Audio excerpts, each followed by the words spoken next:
Some unbelievable images caught on camera of a tornado forming right before our storm chasers' eyes yesterday. This was all in Palo Pinto County, the storm causing massive damage to homes and property there.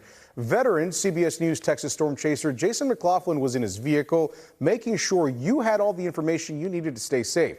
He shared his heart-pounding experience with these tornadoes with our very own Bo Evans.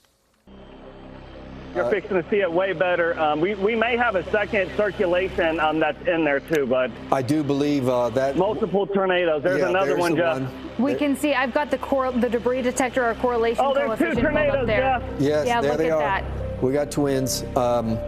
This is in the town of Santo. This is tremendous winds feeding into the storm. As I'm sitting there on I-20 on the service road looking back towards the northwest there at Gordon, that's when it really started to get its act together, and the rotation just became real violent with that whole lowering of that wall cloud, and multiple tornadoes just started in that area. Oh, Jeff, 3 tornadoes. Violent tornado out my right window. I was going to say I was seeing something form right in front of you.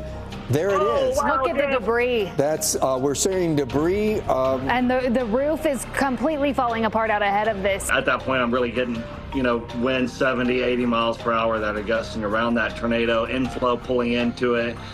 Trees are snapping. For a moment there, I was like, probably overdid it this time. It is easterly, Jeff. Look at all the tree damage. Oh my. Gosh. Can you get around that? Okay. Yeah, I'm around. Okay, Jeff, new tornado forming right overhead, right in front of the camera. I see it. I see it.